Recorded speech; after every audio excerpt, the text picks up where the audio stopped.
The wind howls across the savanna. Ash drifts through the air like dark snow. A small band of Australopithecus afarenses moves through a field of shattered stone and dying trees. Their Badislin, furred, upright move in silence, every step cautious. The earth beneath them still trembles from the morning quake, and distant rumblings echo from the volcanic ridge to the east. Smoke stains the sky, thick and red, turning the afternoon sun into a dull ember. At the front of the group, the female leader carries a strip of bark filled with berries and root-salvaged food for the young and the old. Behind her, a mother clutches an infant to her chest, its whimpers muffled against her skin. The tribe has been on the move for 3 days.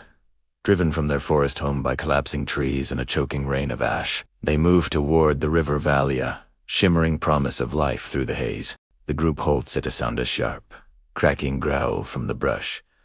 The male scout, tall and scarred, crouches low. Through the dust, 2 golden eyes flash. A Masharodas, the saber-toothed cat, it prowls, low and patient, blocking the path to the water. The tribe spreads instinctively, a semicircle of defiance. Stones are gathered flint shards from the quake's debris. The scout grips one, its edge gleaming faintly. He grinds his teeth, eyes fixed. The cat lunges. The tribe scatters, but not in fear. The leader strikes a fallen branch against a stone, sparking pale orange light. Fire bursts from dry grass smoke surges between predator and prey. The Macarodas snarls, backing away from the sudden flame. The scout hurls the flint, striking its flank. A roar, a retreat, and silence. The air stinks of smoke and blood, but the tribe stands, trembling alive. The infant cries. The leader exhales, her eyes rising to the glowing ridge of the volcano. The land itself seems alive, both a destroyer and a giver.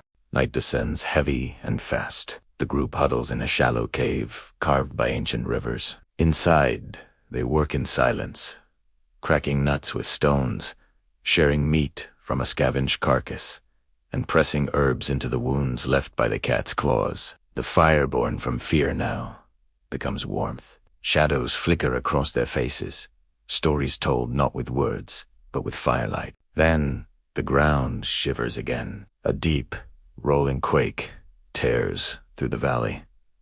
Stones rain from the cave's mouth. A mother screams soundlessly as the entrance collapses in dust and rock. The fire gutters out. Darkness.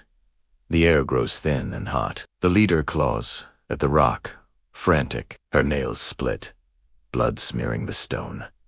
Others join, pushing, striking, a single spark, and another. Fire returns its glow, revealing a small hole toward the rear, a path through stone and roots. Without hesitation, the leader crawls first, pulling the young behind her. The group squeezes through the earth, emerging onto the far side of the valley just as the volcano erupts. The mountain vomits, light and ash, into the heavens. Rivers of molten rock pour down its flanks, setting the savanna ablaze.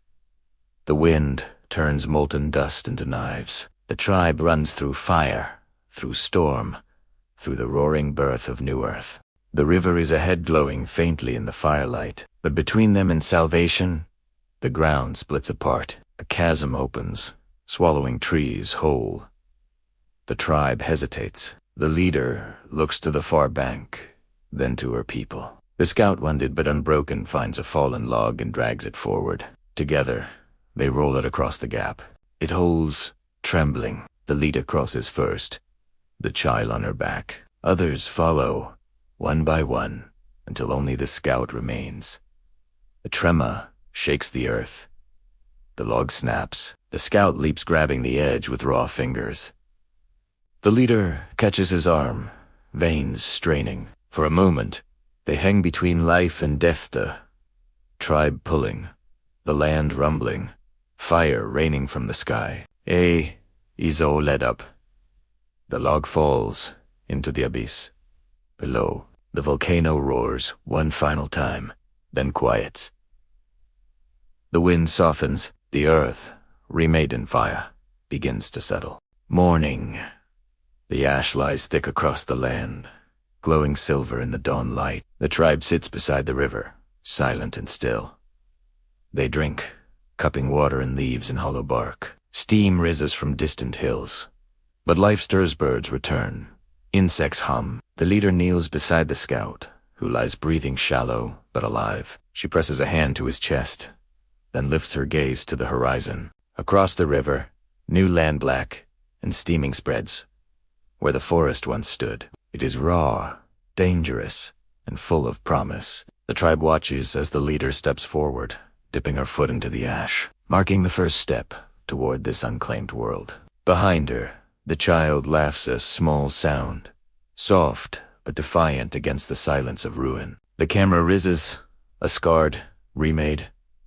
Earth stretches endlessly, the smoke curling like ancient ghosts into the sky. The narration unspoken, but felt lingers.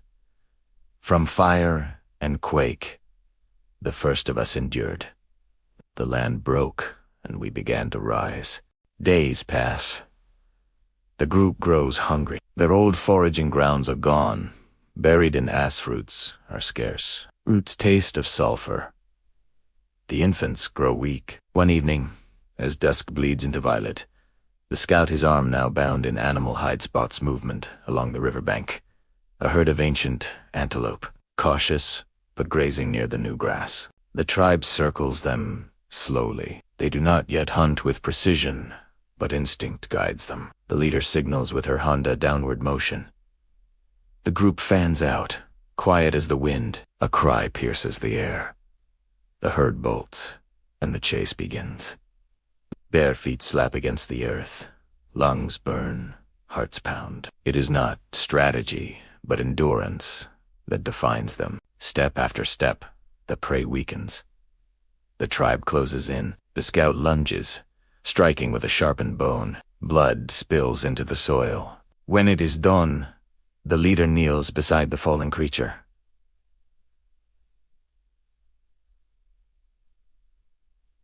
Her eyes close. For a moment, there is reverenza.